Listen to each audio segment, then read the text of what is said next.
Hi everyone, welcome to Novi Andriani Zakaria channel.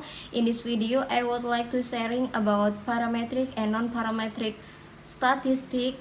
Before I'm sharing, please subscribe, like, comment, and share. Thank you.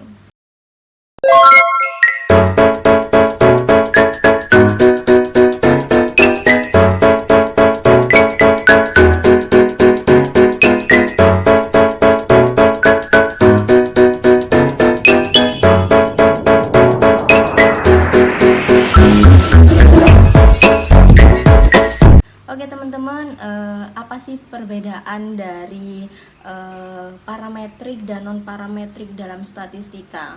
Jadi sebelum teman-teman masuk ke dalam uji pada SPSS atau software pengolah data yang lainnya, teman-teman harus tahu dulu nih, kira-kira data dari statistikanya teman-teman itu masuk ke yang parametrik atau yang ke non parametrik, sehingga teman-teman akan menggunakan uji pada pengolah data ya, atau penganalisis data secara tepat, sehingga nanti ketika sudah tahu hasilnya, maka hasilnya itu akan valid dan juga sesuai dengan penelitiannya teman-teman. Oke, karena saking pentingnya kita mengetahui apakah data tersebut merupakan data statistik parametrik dan non-parametrik, langsung saja kita bahas. Oke, jadi kalau parametrik itu atau statistika parametrik lebih kepada mempertimbangkan atau memperhatikan jumlah populasinya. Jadi populasi itu sudah diketahui dan sudah melebihi minimal untuk dijadikan sebuah penelitian. Kalau yang non parametrik berarti sebaliknya, tidak mempertimbangkan atau tidak memperhatikan berapa jumlah populasinya, atau memang populasinya itu tidak diketahui atau sudah diketahui tetapi kurang dari minimal. Jadi kalau dalam sebuah penelitian biasanya ya, pada umumnya itu digunakan responden atau sampel ya, diambil minimal itu ada 30. Lah, ketika kurang dari 30 ini berarti nanti masuk ke dalam statistika yang non parametrik.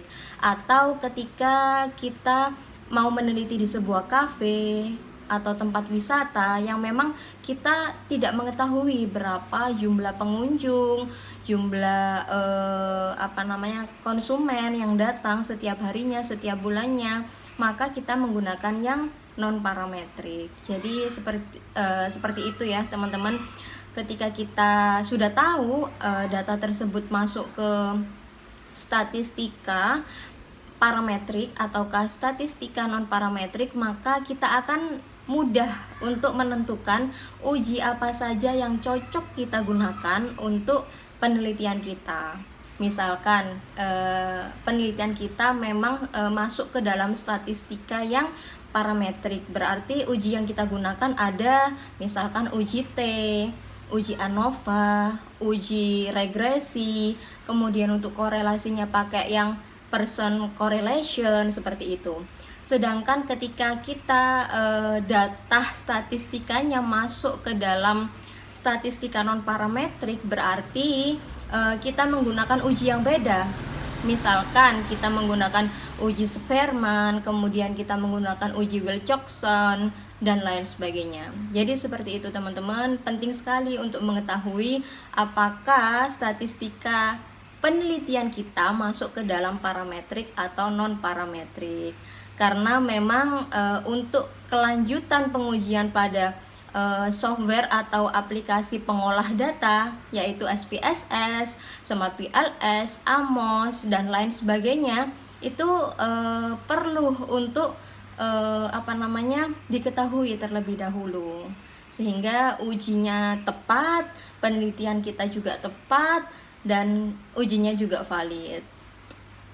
Jadi setelah ini kita akan langsung masuk di bagian SPSS ya. Kita masih membahas SPSS, baik yang uji parametrik dan juga uji non parametrik. Jadi nanti kita akan mencoba beberapa uji terkait uji yang parametrik dan juga uji non parametrik. Oke, langsung saja kita beralih ke MacBook ya teman-teman. Oke guys, saat ini kita sudah beralih ke MacBook. Kita langsung saja masuk ke aplikasi SPSS. Ini aku udah buka, karena seperti penjelasanku di video sebelumnya bahwa aplikasi SPSS ini lumayan berat, jadi butuh waktu untuk bisa membukanya. Oke, di sini kita sudah masuk pada lembar pengolahan data dan analisis data. Ya, ada data view, ada variable view. Kemudian jadi teman-teman, kalau menggunakan parametrik ya atau statistik parametrik, itu datanya harus berdistribusi normal. Harus berdistribusi normal ya. Sehingga perlu adanya uji normalitas. Kalau datanya tidak berdistribusi normal, berarti masuk ke non parametrik. Ini oke. Jadi di sini coba kita isi X ya, kita isi Y. Untuk data yang statistika parametrik itu datanya measure-nya di sini masuk ke scale ya teman-teman. Masuk ke scale. Kalau yang non parametrik itu masuk ke ordinal atau nominal, baru yang non parametrik. Kalau yang parametrik itu masuk ke interval atau rasio. Nanti di next video aku akan jelaskan perbedaan dari keempat tadi, yaitu interval, rasio, nominal dan juga ordinal. Oke, di sini kita sudah isi ya. Kalau ini teman-teman di video sebelumnya sudah paham ya terkait pengenalan SPSS untuk pemula, untuk pengisian type-nya, desimalnya, label, value dan lain sebagainya. Kita langsung masuk ke data view. Data view di sini langsung aja kita isi sendiri karena ini hanya contoh ya.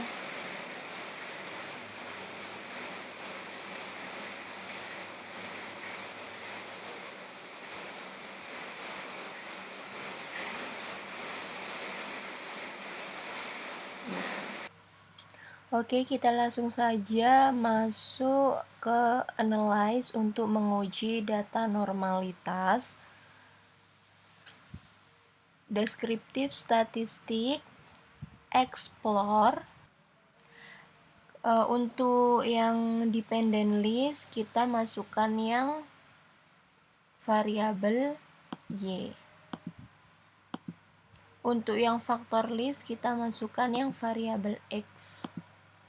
Kemudian kita klik statistik, kita pilih descriptive confidence interval for mean, kita klik continue, kemudian kita klik OK. Nah, ini hasilnya. Kita langsung lihat pada test of normality. Jadi kita lihatnya di sini. Di sini ada dua kolom, yaitu kolom normalitas untuk data statistik dengan uji Kolmogorov-Smirnov, dan yang kedua ada kolom Shapiro-Wilk ya. Jadi bedanya Kolmogorov-Smirnov ini digunakan jika data responden atau jumlah responden atau sampel penelitian yang teman-teman gunakan lebih dari 30 ya, atau lebih dari 50 lah. Intinya ini untuk Kolmogorov-Smirnov ini merupakan uji untuk statistik yang parametrik ya. Sedangkan jika sampel atau respondennya teman-teman kurang dari 30, berarti pakai yang Shapiro-Wilk.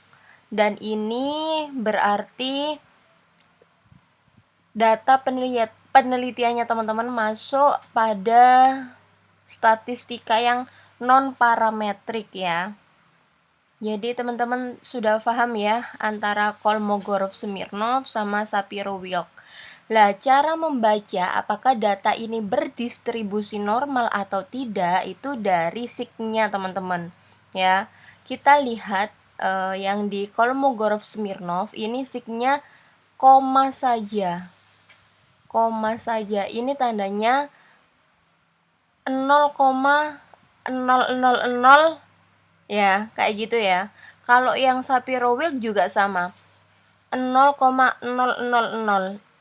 Jika data itu kurang dari 0,05, itu tandanya data tersebut tidak berdistribusi normal. Ya. Sedangkan jika lebih dari 0,05 berarti data berdistribusi normal. Seperti itu teman-teman. Coba kita rubah aja datanya di data awal.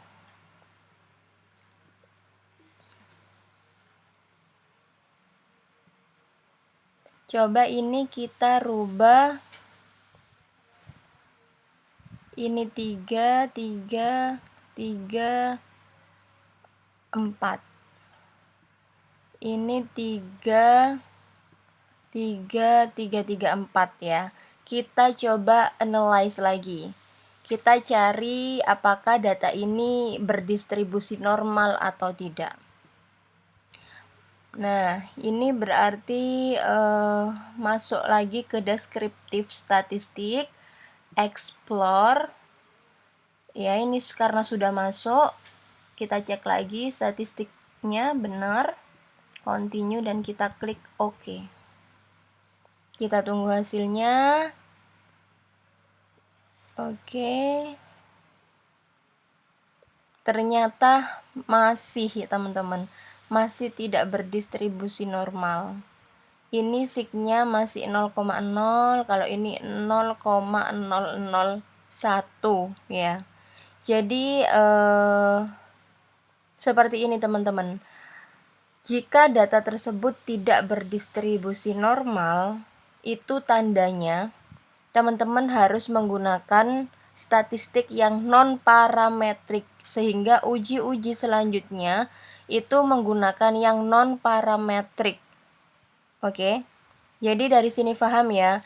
Tadi di awal kita membahas bahwa statistik parametrik itu digunakan yang pertama ya, dengan syarat populasinya, sampelnya atau respondennya itu diperhatikan harus memenuhi misalkan lebih dari 30 ya untuk yang parametrik. Untuk non parametrik berarti di bawahnya atau data yang tidak diketahui berapa jumlahnya masuk non parametrik. Kemudian yang kedua, data itu harus berdistribusi normal. Jika data tidak berdistribusi normal, maka selanjutnya uji yang digunakan adalah non-parametrik, ya. Jadi itu teman-teman syarat ketika kita akan menentukan uji pada penelitian kita, sehingga tidak boleh sembarangan kita menggunakan uji. Misalkan datanya teman-teman itu kurang dari 30, tetapi menggunakan uji regresi atau uji yang korelasi yang percent correlation. Lah, itu kan salah. Jadi di awal sebelum teman-teman menentukan uji-uji yang akan digunakan, teman-teman harus nih mengetahui terlebih dahulu statistikanya teman-teman itu masuk yang di parametrik ataukah non-parametrik. Seperti itu ya teman-teman. Oke, mungkin itu saja video dari saya, kurang lebihnya mohon maaf. Kita lanjut lagi di next video berikutnya dengan pembahasan-pembahasan tentang seputar statistika, SPSS, Smart PLS, dan lain sebagainya. Sekian dari saya, see you. Wassalamualaikum warahmatullahi wabarakatuh.